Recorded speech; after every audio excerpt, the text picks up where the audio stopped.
Hi everyone. Today I want to go deeper into something that cuts wide for many former Jehovah's Witnesses: the sudden rebranding of higher education and how the governing body quietly rewrites its own history to avoid responsibility. For decades, the message coming from the organization was simple and relentless: university was dangerous. It wasn't framed as a neutral choice. It was presented as a spiritual hazard. Young people were told that pursuing higher education could lead to pride, worldly influences, and a weakening of one's devotion. In conventions and assemblies, the rhetoric was sharp. Higher education was portrayed not as an opportunity but as a detour from spiritual life. Senior speakers used violent metaphors, words, and images designed to scare, so that teenagers would think twice before even applying for college. That messaging changed decisions. Parents discouraged ambitious study plans. Elders advised cautious career paths. Boys and girls were steered into jobs that left more time for preaching and congregation activity. People chose stability in service over degrees and long-term financial security. Entire life plans were altered because the organization framed education as a spiritual risk. Now, listen to the contradiction. In the latest JW broadcasting, this same subject is described as supplementary education and framed as a personal decision that no one should judge. It's presented as if nothing coercive ever existed, as if no one was ever pressured or condemned for wanting to study. Suddenly the line is, "It's your choice. Don't judge others." That shift is not an innocent correction. It's a rewrite. The pattern is always the same. First, the organization enforces a hard rule or social pressure. Then, when public scrutiny or internal fallout makes that position inconvenient, they shift the language, calling it a matter of conscience or personal choice. They do not say, "We were wrong." They do not apologize. They reframe their prior teaching so it appears milder or never as strict as people remember.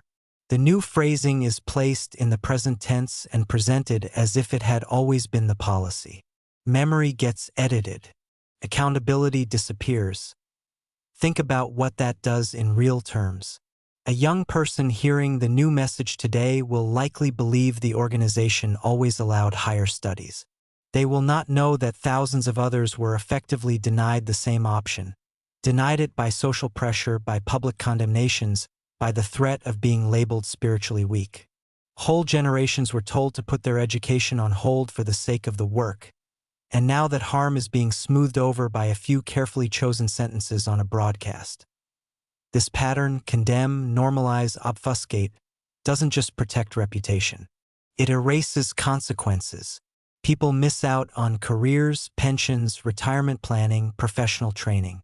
They lose decades of potential income and stability because the community insisted it was the right, even holy path. To then have that path declared a mere personal option is not reconciliation. It's gaslighting. Gaslighting works like this. The authority first builds pressure, shapes choices, enforces social norms. Then when criticism comes, when ex-members speak up, when documentaries and court filings expose the damage, the authority shifts the narrative, acts like the controversy is overblown, and presents a new version of events where everyone apparently had full, free choice all along. The people who suffered remain with the bill. We need to be clear about responsibility.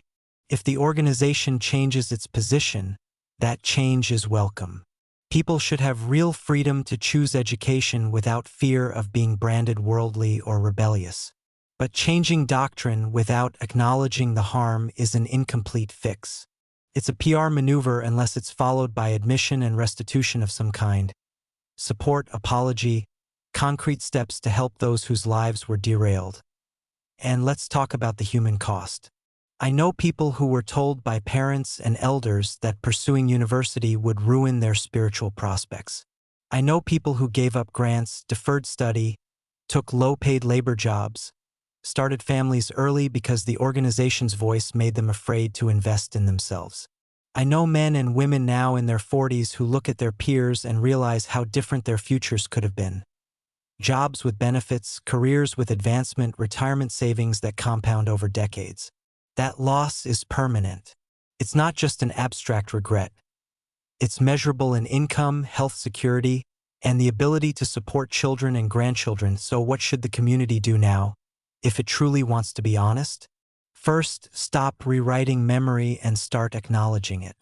Saying it's a personal decision is not enough.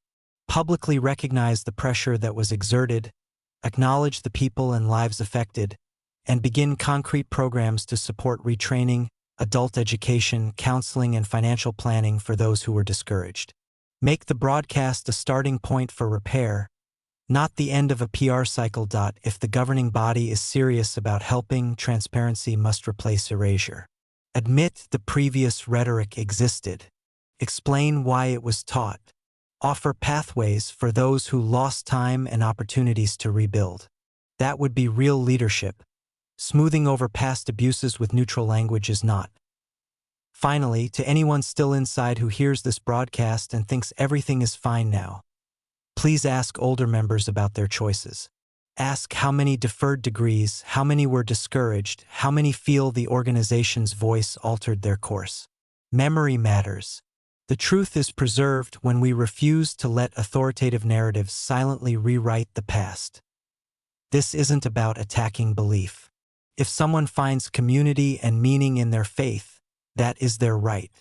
It's about demanding accountability when institutional teachings cause real, measurable harm, and refusing to let those harms be erased by a new paragraph in a broadcast. No spin can change the fact that millions of small, personal sacrifices were made because an organization taught that not pursuing higher education was the spiritual path.